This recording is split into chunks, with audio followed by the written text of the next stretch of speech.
이이나오마사로 대표되는 이이 가문의 본거지 히코네성 입구입니다.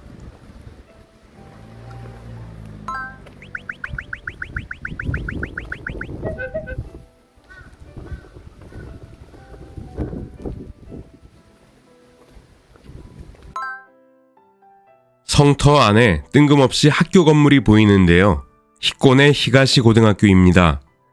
일본 성터를 방문하다 보면 니노마루 또는 산노마루로 불리는 성 외곽 지역에 학교가 자리 잡고 있는 경우를 종종 볼 수 있습니다.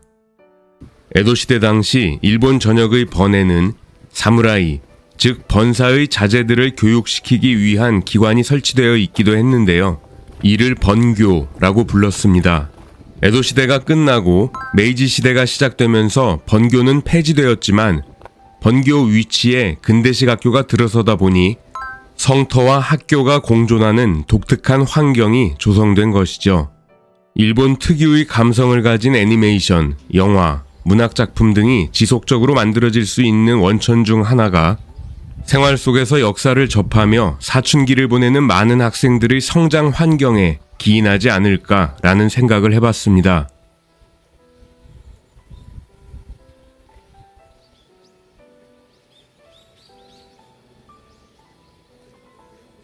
(1798년) 히코네번에는 계고관이라는 번교가 설립됩니다.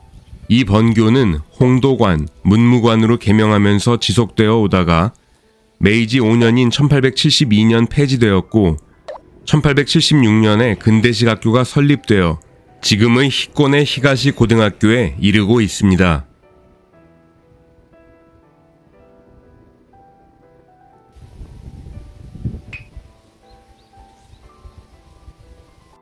히코네번 가로였던 사이고 가문 저택의 대문입니다. 히코네시 지정문화재로 정면 외관이 거의 원형 모습 그대로 남아 있습니다. 사이고 가문은 원래 시즈오카 출신으로 도쿠가와 이에야스의 가신이었는데요. 1582년 이에야스의 명령에 의해 히코네번으로 전출되어 이이나오마사의 가로가 됩니다. 이이나오마사는 도쿠가와 이에야스의 가신으로 활약하며 1600년 18만 석의 히코네번 초대 번주로 출세합니다. 하지만 한 대에 걸쳐 벼락 출세를 하다 보니 정무를 총괄할 수 있는 가로급 가신들이 있을 리가 없었겠죠. 이러한 경우 도쿠가와 가문의 가로를 파견 보내 기반이 약한 번주들이 빨리 자리를 잡을 수 있도록 도와줬는데요. 자신의 가문에서 키워낸 가로가 아닌 쇼군 가문에서 파견 나온 가로들을 에도시대 당시 오츠케 가로라고 불렀습니다. 지사를 설립한 후 본사에서 경험 많은 인력을 지사로 보내 지사가 빠르게 안정화될 수 있도록 조치를 취하는 회사 경영과 많은 부분이 닮아 있습니다. 이들 파견 가로들은 대를 거듭하면서 파견 나온 번의 진짜 가로로 흡수되는 경우도 있었고 여전히 파견 가로 신분으로 메이지 시대를 맞이한 경우도 있었습니다. 도쿠가와로 복귀하려는 시도들이 종종 있었던 것으로 보아 그다지 원하지 않는 역할이었음을 짐작할 수 있겠네요. 히코네성 박물관 입구에 도착했습니다.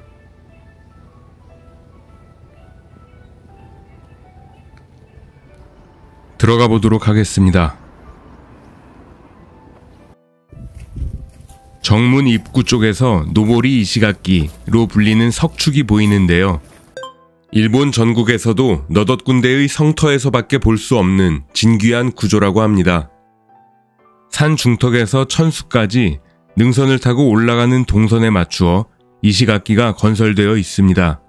이 이시가키 위에서 능선을 타고 천수 쪽으로 진격하는 적을 공격할 수 있었습니다. 히코네성 안에는 총 5군데의 노보리 이시가키가 만들어져 있습니다. 재미있는 것은 임진왜란 당시 일본군이 조선에 축조한 외성에 노보리 이시가키 구조가 많이 남아있다고 하는데요. 일본에는 찾아보기 힘든 구조라 노보리 이시가키 연구차 한국을 찾는 사람들이 늘고 있다고 합니다. 외성을 방문할 때 이 특징을 염두에 두고 살펴볼 필요가 있겠네요.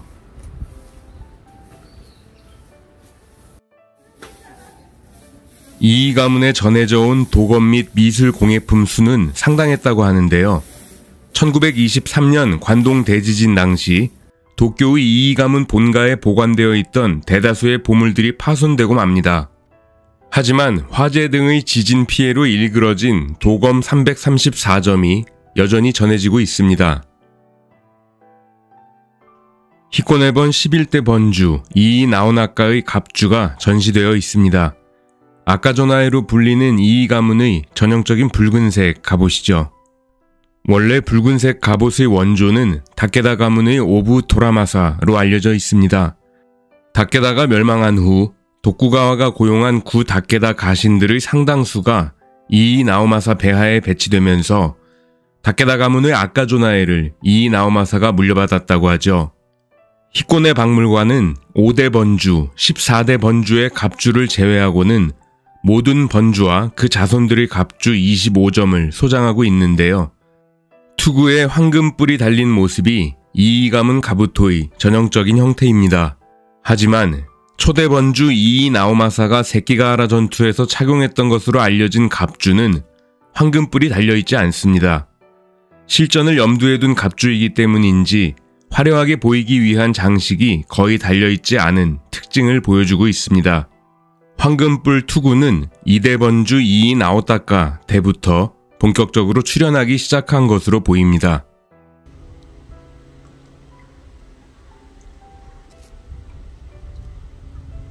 번주가 이용하던 다시를 복원한 것입니다.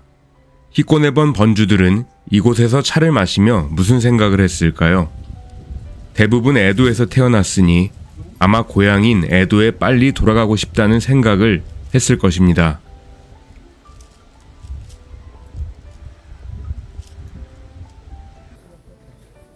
이제 본격적으로 천수가 있는 혼마루를 향해 돌격해 보겠습니다.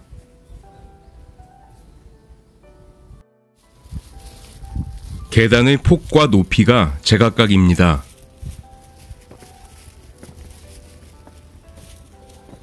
침공해 오는 적의 속도를 늦추기 위한 방책 중 하나라고 하는데요. 다음 계단 폭과 높이가 예측이 안 되니 확실히 힘들고 속도가 떨어집니다.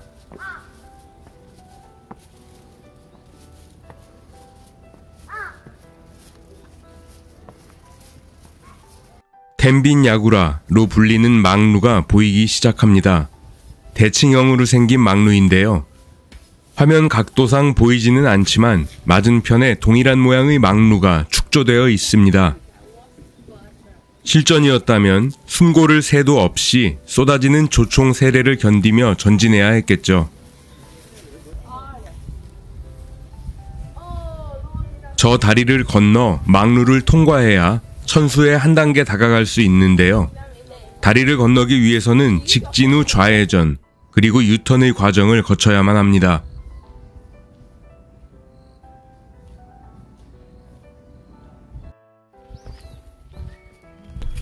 직진과 좌회전 후 유턴을 위해 계단을 오르는 모습입니다. 지금은 망루를 등지고 있는 상황이기 때문에 이 과정에서 또다시 많은 인원이 전사하겠죠.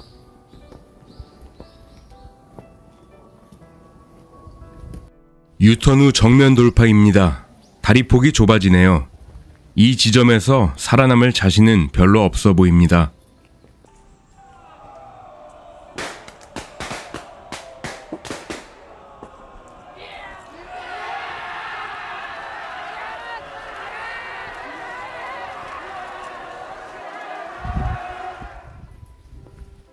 텐빈 야구라를 겨우 뚫었습니다.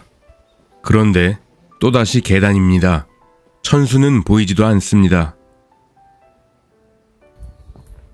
또다시 계단을 오르고 또 오릅니다.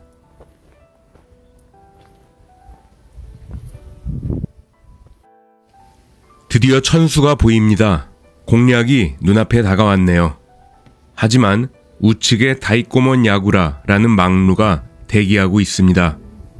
천수가 보인다는 것은 천수에서도 내가 보인다는 이야기겠죠. 천수 쪽에서도 조총 공격이 시작될 겁니다. 다이꼬몬 야구라를 돌파하고 마지막 계단을 오릅니다. 계단의 부정형성이 한층 심해진 느낌입니다.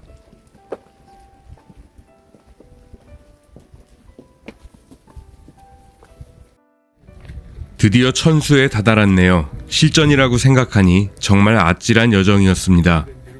꼭 이 길이 아닌 능선을 따라 천수에 접근하는 방법도 있겠죠. 하지만 히코네성 능선을 따라 축조되어 있는 5개의 노보리 이시가키에서 대기 중인 병력에 의해 비슷한 타격을 입고 말았을 것입니다.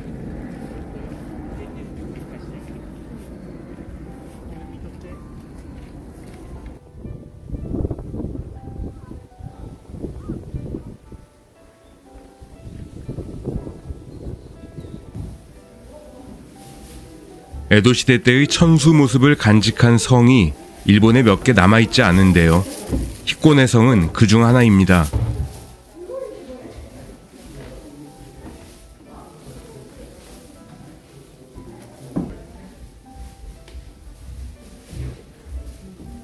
비운의 주인공 이이나오스케를 여기에서 또 만나게 되네요.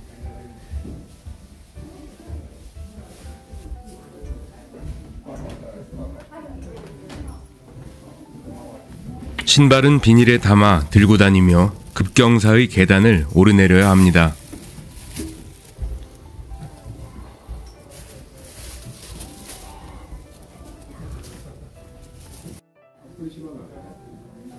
가장 꼭대기층까지 올라왔지만 철조망이 쳐져 있어서 경관을 즐길 수 있는 시야는 잘 확보되지 않았습니다.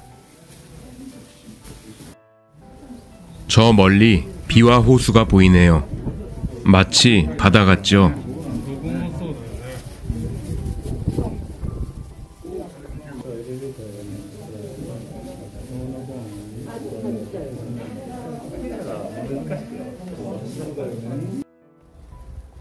멀리 보이는 비와 호수를 건너면 바로 교토입니다.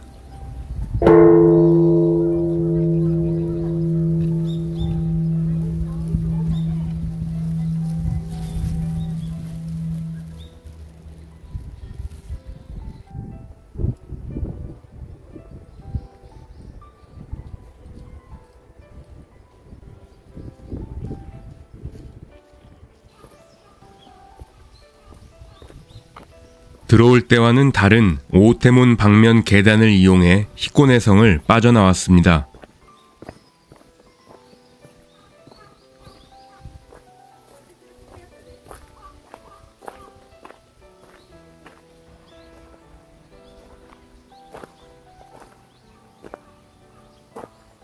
(1600년) 세키가하라 전투에서 공을 세운 이이나오마사는 서군을 대표했던 이시다 미츠나리의 영지를 하사받고 사와야마 성에 들어가는데요.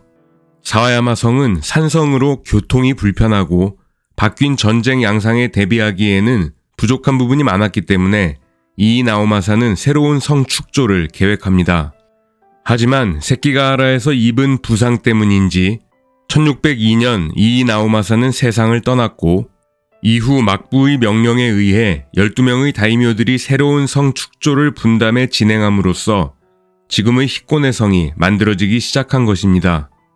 하지만 여전히 도요토미 히데요리가 건재한 상태였고 오사카에 본거지를 둔 도요토미와의 일전을 위해서는 전초기지로 활용할 히코네 성을 빠르게 완공해야만 했고 이러한 특수 상황에 맞추어 많은 건축 자재들을 근처 성에서 들고 와 건설을 서두릅니다. 천수는 오오츠성의 폐자재를 활용해 만들었고 그 외 막루, 문, 이시가키 등도 오다니성, 아즈치성, 나가하마성, 사와야마성 등의 자재를 활용했습니다. 하지만 성이 완성되기 전 오사카 전투가 발발했고 도요토미가 멸망해버렸기 때문에 성을 급하게 축조할 필요성이 사라집니다. 이후 정상적인 공정을 통해 1622년 지금의 히코네 성이 완성되었습니다. 조금 전 천수를 향해 올라올 때 덴빈야구라라는 대칭형 막루를 통과했는데요. 이 막루는 재미있는 특징을 가지고 있습니다.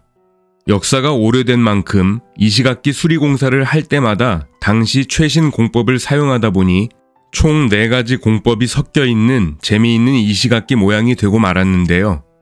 왼쪽, 가운데, 오른쪽이 각각 다른 공법으로 이시가키가 만들어져 있고 왼쪽의 경우 위쪽과 아래쪽이 다른 공법으로 나누어져 있습니다. 멀리서 보면 잘 모르겠지만 가까이에서 보면 분명 이질감이 느껴지기는 합니다.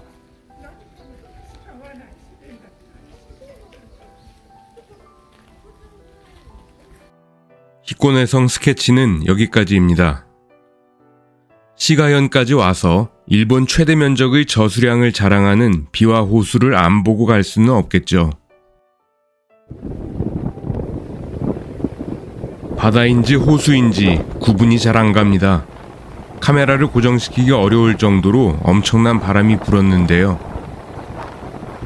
오와리 지방의 영웅 이야기에서 빠지지 않고 등장하는 비와 호수를 직접 보니 감개무량한 기분이 들었습니다.